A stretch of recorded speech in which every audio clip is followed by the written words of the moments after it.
Hey everyone, and welcome back to the channel. Tonight we're diving into a mystery so profound it stirred the heavens themselves. Imagine the silent, vast universe, and among the countless stars, a question echoes that even the angels could not ignore. Why did the Son of God choose to become a man? It's a question older than time, right? Many have pondered it, many have guessed, but the true depth of that mystery, it remained hidden.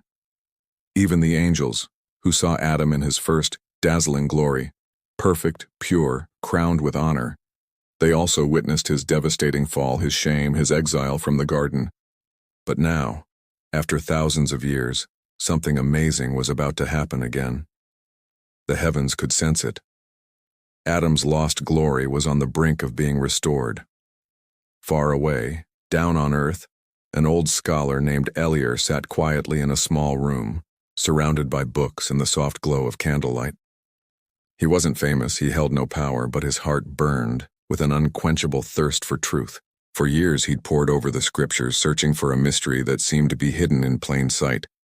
One night, as he read the Gospel of John, his eyes paused on those incredible words, "And the Word became flesh and dwelt among us." He whispered to himself, "Why flesh? Why not remain in glory? Why take the form of man, a form that had once fallen so far?" His hands trembled. Deep within him he felt a powerful, undeniable connection between Adam and Christ, a truth the world had somehow forgotten. Outside, thunder rolled, and the candle flickered, casting dancing shadows. Suddenly, the room felt different, heavier, as if an unseen presence had just stepped in. Elior looked around, his heart pounding in his chest. Then a voice, calm yet filled with an undeniable authority, spoke. "You search for the glory that was lost, but do you truly know what glory means?" Elior froze. He saw no one, but he knew with absolute certainty this voice wasn't human. "Who are you?" he whispered, barely audible. "I am a messenger," the voice replied, "and I come to show you what man was meant to be, and what the Son of Man came to restore." The air around him shimmered, and then Elior saw it. A vision so bright, so vivid, so powerful it took his breath away. He saw Adam, standing in the garden, clothed not in fabric, but in pure light. His face reflected God's very beauty. Every creature in Eden bowed before him, for he carried God's image in its fullness. Then, Elior watched as something shifted. The light began to fade. Adam looked afraid. The creatures turned away, and the earth itself groaned in sorrow. The glory, that divine brightness, vanished completely. The voice spoke again, its tone resonating with ancient wisdom. When Adam disobeyed, he lost not just a garden, he lost the divine reflection within him. Humanity became a mere shadow of what it was created to be. Elior fell to his knees, tears welling up in his eyes. Then how can that glory ever return? The voice grew softer, almost tender, filled with immense love. Through the second Adam, images appeared before Elior, the face of Christ, gentle yet filled with unimaginable power. But this wasn't the Christ of paintings or cathedrals. This was the man of glory, carrying divine light inside human flesh. He came, the voice explained, not only to forgive sin but to restore what was lost in Adam, the very image of God in man. The forgotten truth of his humanity is this: he lived as man to show what man was created to be. Elior's heart raced with a revelation so profound it shook him to his core. This wasn't just simple teaching. It was an unveiling of truth. Humanity had been created for glory, fallen into shame, and now Christ had come to lift man back to his true intended place. The vision faded, the candle's flame calmed, and the room returned to its quiet stillness. Elior sat there, tears streaming down his face, and whispered, "Adam's lost glory, restored through Christ." He didn't yet know it, but this discovery would shake not just his world, but the understanding of countless others who thought they already knew the truth. And somewhere beyond, the same voice whispered again, "The journey has just begun." What an incredible story, right?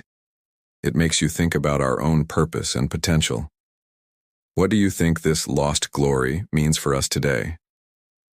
Imagine this: Elior, a man wrestling with a profound question, haunted by a voice that whispered, "He lived as man to show what man was created to be." He couldn't sleep. The words echoed, pulling him towards something deeper. He sat at his old wooden desk, the flicker of a candle dancing across open scriptures, but his eyes weren't just reading. They were searching. What did it mean to live as a true man? What kind of man was Christ really? The next morning, his questions burning brighter, Elior found himself drawn to the ancient library, a forgotten place whispering secrets from the edge of the city. Dust lay thick on the shelves, like a blanket woven through time itself. As he walked slowly through the silent halls, a powerful feeling grew inside him, a sense that something transformative awaited. And there, at the far end, he found it. A strange, old book, bound in worn leather. Its title, The Mirror of the First Man. He opened it carefully, and the very first page seemed to jump out at him. Man was made as the mirror of God. When the mirror broke, the reflection faded. Elior touched the words gently. A mirror. That's what humanity was meant to be, he thought. But if the mirror is broken, it only reflects fragments, pieces of what once was. Then he remembered the face of Christ in his vision, the calm, shining eyes, the perfect peace. Could it be, he wondered, that Christ was the unbroken mirror? Suddenly the air in the library grew cold. The candlelight dimmed, and the same deep, steady voice returned, full of incredible presence. "You are beginning to see," it said. Elior's heart pounded. "Who are you truly?" he asked, his voice barely a whisper. "I am the messenger of truth," the voice replied. "I was sent to reveal the forgotten things, those hidden since the fall of man." "Then tell me," Elior pleaded, his voice trembling. "What does it mean that Christ restored Adam's glory?" As he spoke, the room began to glow faintly, and an incredible vision unfolded before his eyes. He saw two men standing on opposite sides of a great shimmering river. On one side, Adam, tired, ashamed, covered in the dust of failure. And on the other, Christ, clothed in light yet so wonderfully human in every way. The messenger's voice resonated through the vision. Adam was created to carry divine glory, but sin shattered that purpose. Christ, the second Adam, took on the very same flesh, yet lived without sin. He became the perfect reflection of God, showing humanity its true face again. Elior watched mesmerized as Christ stepped into the river and walked towards Adam. The water shimmered around his feet. When they met in the center, a brilliant light spread across the water. Adam's broken reflection began to heal. The shame on his face vanished, and the river, once dark, now gleamed like pure glass. Elior gasped. So Christ didn't come only to die. He came to show us how to live? Yes, the voice confirmed. His life was the message. His death was the price. His resurrection was the proof. Elior fell silent, tears welling in his eyes. He thought of all the sermons he had heard, all about forgiveness, salvation, and heaven. But never, never about the lost glory of being human. "How did we forget this truth?" he whispered. The voice grew softer now. "Because the enemy fears it. If mankind remembers who they truly are, they will rise again, not in pride, but in purpose." "Then why reveal it now?" Elior asked, captivated. "Because time is short," the messenger said. "The world has become blind to the image of God within them. They live like broken mirrors, chasing light they already carry. But one man can start the awakening, if he dares to speak." The vision faded, and Elior found himself alone again in the dusty library. But he was no longer the same. His heart burned with a profound understanding. He now knew the incredible purpose behind Christ's humanity, to restore what Adam lost, and to remind mankind of their original glorious design. He took out his journal and began to write, words that would later shake kingdoms. Man was not made to crawl in dust, but to walk in glory. The Son of Man became flesh not to escape weakness, but to reveal its strength when filled with God's Spirit. As he wrote, the wind outside grew stronger, almost like a whisper of approval. The messenger's final words echoed one last time. The mirror is not lost, Elior. It only waits to be cleaned. Elior looked towards the window, where the first rays of dawn were breaking. They touched the dusty glass, and for a moment, he saw his own reflection, clear, bright, almost glowing. He smiled softly. "The hidden mirror," he said. "Found again." But deep within him, he knew this was only the beginning. The truth he now carried would soon attract attention, both from those who sought light and those who feared it. What an incredible story, right? It makes you wonder about your own reflection. Today we're diving deep into a story that will challenge your perspective and ignite your spirit. Imagine a truth so powerful, it could change everything, but also attract the shadows. Our story begins with Elior, a man consumed by a profound vision. Days turned into nights as he pored over ancient texts, fueled by a burning understanding. Christ didn't just save souls, he came to restore humanity itself, to heal the broken image of God within us all. This wasn't just a revelation, it was a revolution for Elior's soul. He understood that our divine reflection wasn't lost forever but could be restored. But here's where it gets intense. Elior wasn't the only one noticing things. In the city's dark corners, whispers began. A powerful group of scholars, led by the formidable Master Kyle, ruled the religious halls. They built their authority on half-truths, carefully guarding what might challenge their power. Kyle, known for his vast knowledge but hardened by pride, soon got his hands on Elior's notes. His eyes narrowed. Man as the image of God restored? Dangerous teaching, he snarled. If people believe they carry divine reflection, they will no longer bow to us. With a slam of the scroll, Kyle gave a chilling order. Bring him to me. Tonight. Elior, still engrossed in his writing by candlelight, didn't hear the guards until his door burst open. Swords drawn, they commanded, Elior of the old quarters, you are ordered to appear before Master Kyle for questioning. Elior, with a calm heart, knew this was coming. Truth always invites enemies. He grabbed his journal and followed them into the ominous night. Inside Kyle's grand chamber, surrounded by ancient scrolls, Kyle sat, his eyes sharp and menacing. So, he began, you claim to have found the lost glory of man? Do you now think yourself a prophet?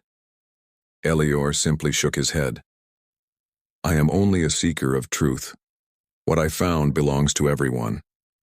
Kyle smirked. Truth? You speak of Christ's humanity as if he was like us, as if we could share his divine light. Do you not fear that this lowers God? Elior's answer was soft yet powerful. No, Master Kyle, it lifts man. Christ did not come to hide God. He came to reveal him through man. That was his plan from the beginning. Kyle's face twisted in anger. You speak blasphemy. Man is dust, weak and fallen. You dare say divine light can live in such flesh? Elior looked at him with unwavering strength. Yes, he said. That's exactly what Christ proved. A heavy silence fell over the hall. Kyle, seething, slammed his staff. Enough! You will burn your writings or you will face judgment. But Elior stood firm. He closed his eyes, and a calm whisper echoed in his mind. Do not fear darkness, Elior. Light reveals itself by standing in it. Opening his eyes, Elior declared, I cannot destroy what was shown to me. It is not mine to burn. Kyle's face turned scarlet. Then you will be silenced. Guards, take him away. As the guards lunged, a sudden powerful gust of wind extinguished every torch, plunging the chamber into darkness. Kyle shouted, What is this? But before anyone could react, a gentle golden light began to emanate from Elior.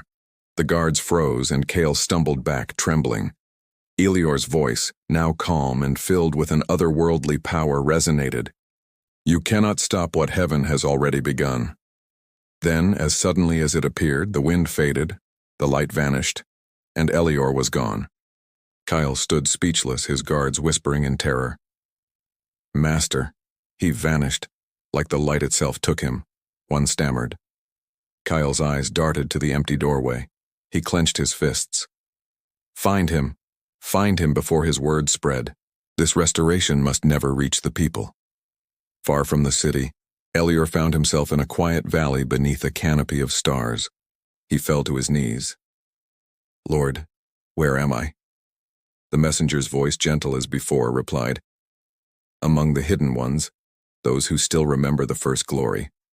Your journey is not over. The enemy of light has risen, and so must you. Elior looked to the horizon where a faint glow was appearing. Not the sun, but something far greater. He knew the battle had begun, not with swords, but with truth and deception. He pressed his journal to his chest, whispering, If light has enemies, then it must be powerful indeed. Wow, what an incredible journey Elior is on. This story reminds us that sometimes standing for truth means facing immense opposition, but also that true light can never be extinguished. It also beautifully illustrates the powerful idea of restoration and hope. What do you think Elior's next steps will be? And how do you interpret this restoration? Let me know in the comments below. Imagine this: a world where truth is hidden, but not lost, waiting for someone brave enough to uncover it. That's exactly where our tale begins, with a man named Elior. The night was quiet, yet full of secrets. Elior found himself in an open valley, wind on his face, stars blazing above. He had no idea how he escaped Kale's chamber, one moment surrounded by guards, the next breathing free air. A messenger's voice echoed in his mind. Go to the lights, Elior. There you will find those who still guard the truth. So he walked, across a mist-covered land, following faint flickers in the distance. Hours later he stumbled upon a hidden camp, nestled within ancient stones. Men and women sat around fires, their faces calm, their eyes shining with an inner flame. As Elior stepped forward, a tall woman with silver hair and a young face rose to meet him. You are far from the city, traveler, she said. What brings you here? Elior, with a slight bow, answered, I was sent. I seek those who remember the first glory, the truth that man was created in God's image, and that Christ came to restore it. A quiet murmur spread through the group. The woman studied him, then a faint smile touched her lips. You have found us, she whispered. We are the hidden ones. Elior sat with them, listening to their incredible story. For generations, they had protected ancient writings, fragments that spoke of humanity's lost purpose. An old man, Jonas, their guide, explained, Long ago, early followers of Christ knew this truth. They saw his life as the perfect reflection of what man was meant to be. But pride twisted the message. Men worshipped the image but forgot the purpose. So the truth was buried? Elior asked, his heart burning. Jonas nodded. Buried but not lost. We kept the fragments, but we could never unlock them completely. That was not given to us. The silver-haired woman leaned in. Until now, she said softly. Until you came. Elior was confused. Me? Why me? Jonas smiled gently. Because heaven chose the humble, not the proud. You sought truth, not fame. That is why the voice came to you. Suddenly the wind shifted. A gentle warmth enveloped the camp. The fires blazed higher, golden and bright. A soft light appeared above them, taking the shape of a figure wrapped in brilliance. The hidden ones fell to their knees. Elior stood trembling as that familiar voice filled the air again. Elior, the truth you carry is not for you alone. The time has come for the world to remember what it means to be human. The light turned to the hidden ones. Guardians of the fragments, your waiting is over. What was hidden in pieces shall now be made whole. A scroll, shining with living words, appeared and drifted into Elior's hands. The moment he touched it, visions flooded his mind. Flashes of Eden, of Christ walking among men, of humanity shining with divine reflection. He saw people free from pride and fear, living with wisdom, compassion, and strength. Men and women who carried heaven within them. The light spoke one last time. This is the book of the restoration. It holds the truth of what Adam lost and what Christ returned. Protect it, but prepare to reveal it soon. Then, as quickly as it appeared, the light faded, leaving behind a profound silence and overwhelming wonder. The hidden ones gathered around Elior. Jonas, his voice quiet but firm, said, "This is the moment we have prayed for. But be careful. Kale will not stop. Darkness always tries to silence light." Elior nodded, still clutching the glowing scroll. He looked up at the stars. "Then we must move before he finds us," he declared. "The truth must reach the world, no matter the cost." The woman smiled. "Then we will follow you, seeker of glory." Fear and purpose surged through Elior. He finally understood. This wasn't just about knowledge. It was about awakening mankind to who they were truly meant to be. He whispered to himself, "Adam lost the light. Christ brought it back. Now we must carry it." As dawn broke, the hidden ones began to pack. The fire's last ember flickered, and the wind carried the sound of distant thunder, a stark reminder that Kale and his forces were on the move. Elior looked toward the horizon, his voice soft but resolute. "The battle for truth begins at sunrise." What an incredible journey for Elior, right?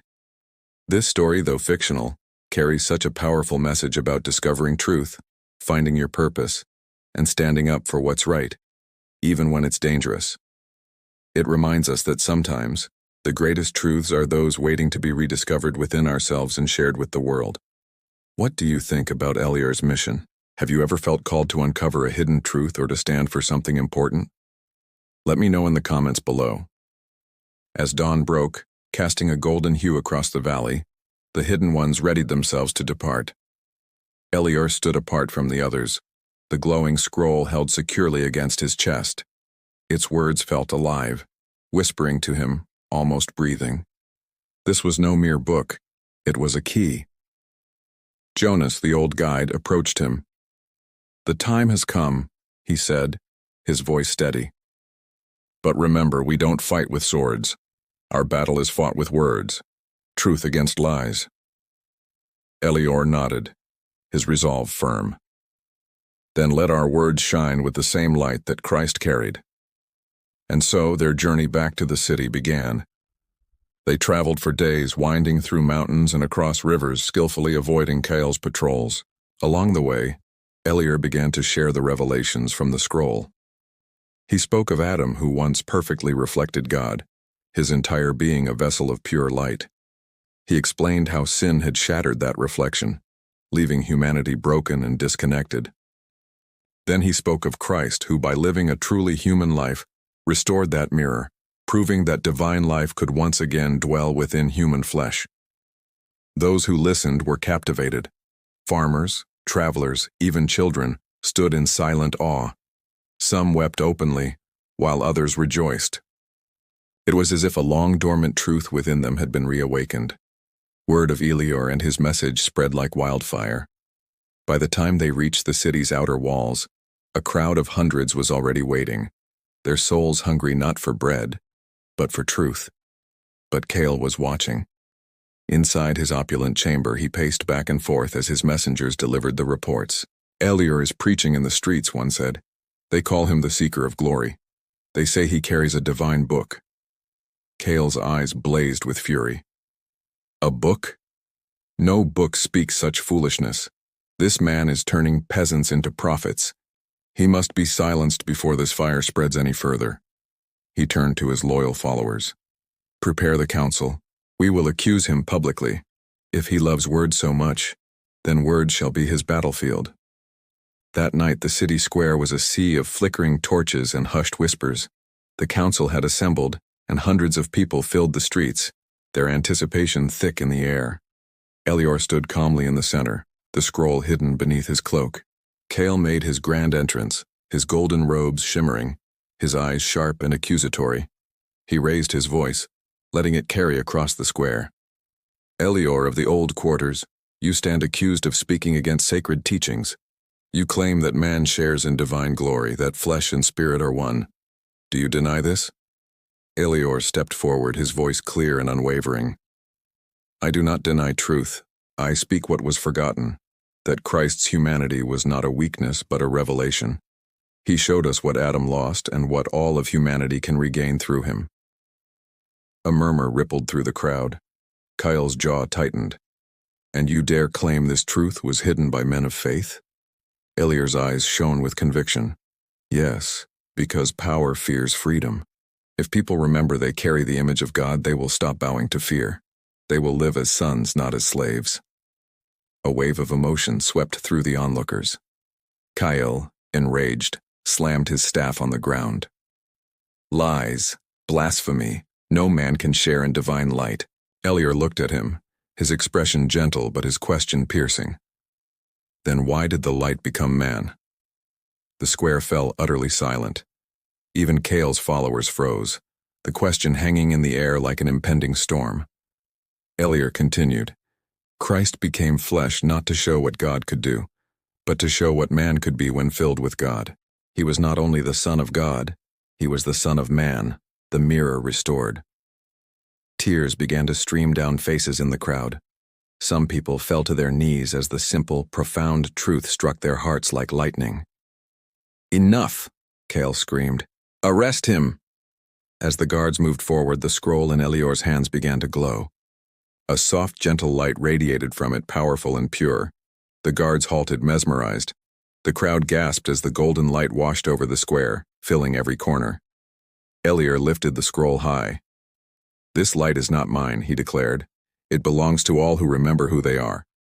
You were made for glory, the reflection of heaven itself. The light grew brighter, touching every face, melting away fear. Even Kale recoiled, shielding his eyes. In that moment he seemed small, stripped of his power, just a man terrified of the truth. Then, as suddenly as it had appeared, the light faded. The night returned.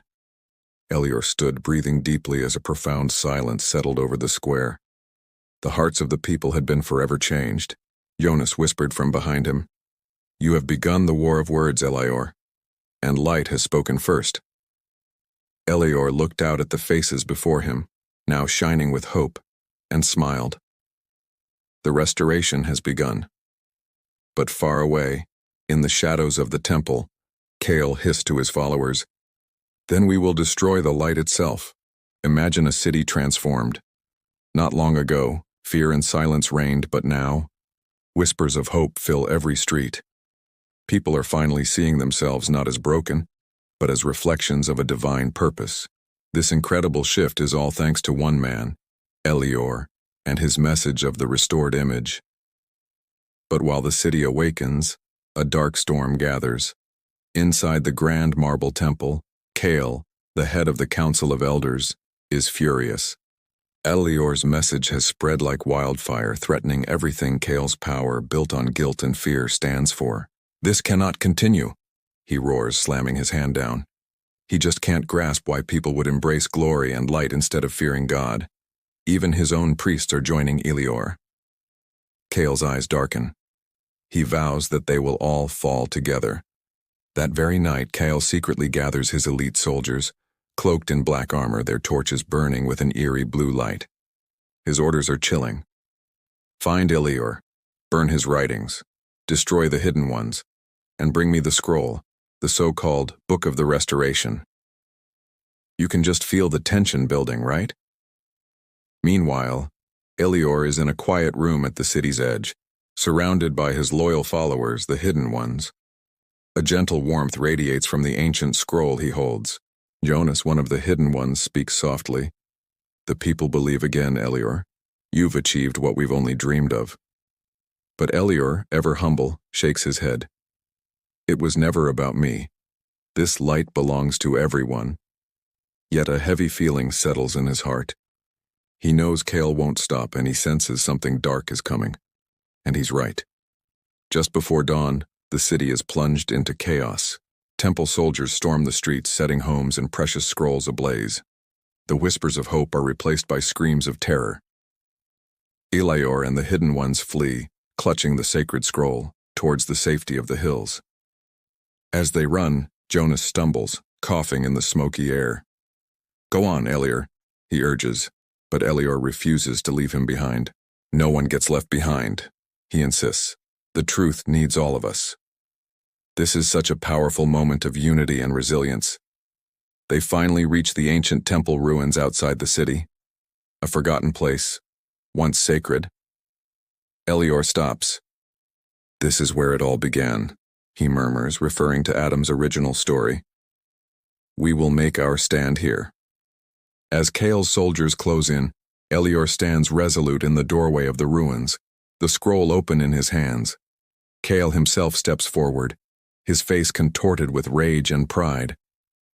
It ends tonight, he hisses.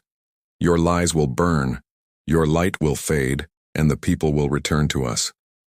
But Elior, calm and unwavering, looks him in the eye. You cannot destroy what you never created. The light is not mine. It is the truth of what man was meant to be. Kale, blinded by his own anger, raises his hand. Then die with your truth. The soldiers charge. Elior closes his eyes, whispering, If this is the cost, then let the light speak one last time. And then something extraordinary happens. The scroll in his hands begins to glow, brighter than anything they've ever seen. Golden, then pure white, its brilliance becomes unbearable. The entire ruin is filled with this warm, pure, living light. The soldiers fall back, blinded, and Kyle screams, covering his face. But Elior stands untouched, bathed in the glow. Jonas and the hidden ones fall to their knees, tears streaming down their faces. They feel a profound presence, not just Elior, but something far greater. The same spirit that once walked with Adam is moving among them again. A voice resonating with power fills the air. You cannot kill truth, Kale. You can only hide from it. The temple built on fear must fall, so that the true temple, the human heart, can rise again. The light bursts outward like a wave. Stones crack, walls tremble. And in the city below, Kale's grand marble temple splits apart, as if struck by unseen hands. Then, an absolute silence. When the light fades, Kyle is gone. His terrified soldiers flee into the darkness. Elior collapses to his knees, exhausted but radiating peace. The scroll rests beside him, still faintly glowing. Jonas places a hand on his shoulder. It's over, he whispers. Elior smiles weakly. No, it's just beginning. The temple fell, but the truth now lives in every heart that has heard it. As the morning sun slowly rises, touching the ruins with gentle gold, Elior stands, looking at the city below. The fires are out, the smoke is fading, and among the ashes people begin to rebuild, not just structures but hope itself. He whispers to himself. Adam's glory is not lost. It lives again, within us. What an incredible story of finding your inner truth and standing up for what's right. It reminds us that even in the darkest times, the light of hope can prevail. Hey everyone, and welcome back. Today we're diving into a story that's not just ancient but utterly timeless. A story of hope, restoration, and the incredible truth of who we really are. So grab a comfy seat, because this is going to be good. Imagine a world, scarred by conflict, where a city lies in ruins. The smoke is still clearing, but something incredible is happening. The sky is golden, birds are singing timidly, and there's this palpable sense that the earth itself is sighing with relief. This isn't just any morning, it's a new beginning. Amidst the wreckage of an old temple stands Elior, holding a glowing scroll. Its light, once powerful, now pulses softly like a gentle heartbeat. He knows its purpose is fulfilled. Then Jonas approaches, his steps slow but steady. He shares news that sends a shiver down your spine. The people are gathering again. They say the fires stopped the moment your light filled the sky. Elior, with a faint smile, corrects him. It wasn't my light, Jonas. It was the truth, finally free. And just like that, by midday, people from the city begin to climb the hill. Faces tired, yes, but full of an indescribable wonder. They look at Elior, not as a hero, but as someone who reminded them of something profound they'd forgotten about themselves. A young woman steps forward holding a small, cracked mirror. My son found this in the ruins, she says softly. It was broken, but when the light came, it shone again. Is that what you meant, that we are the mirrors? Elior takes the mirror, his touch gentle. Yes, he confirms. This is what humanity is. We were made to reflect God's beauty. Sin cracked the glass, but Christ came to make it whole again. He lifts the mirror, and the sunlight catches its surface, dancing across the faces of the people. Look, he says, his voice full of warmth. The reflection still lives. Even broken, it catches the light. That's who we are. Can you imagine that moment? Tears well up in so many eyes. For the first time in generations, they see not shame, but a quiet, humble human glory reflected back at them. It's breathtaking. That night, Elior sits with Jonas and the Hidden Ones around a small, crackling fire. The scroll rests between them, glowing faintly like a living ember. Jonas asks the question on everyone's mind. What will happen now?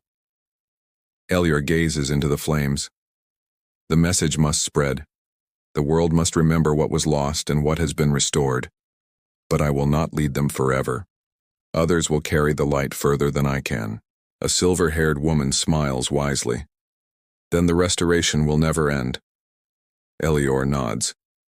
It was never meant to end. Each heart that remembers becomes a new flame. As the night deepens, Elior feels a calm, familiar presence beside him, the warmth of the messenger unseen by others. You have done well, Elior. A gentle voice says, the truth has taken root. The glory of Adam, restored through Christ, now lives in those who believe it.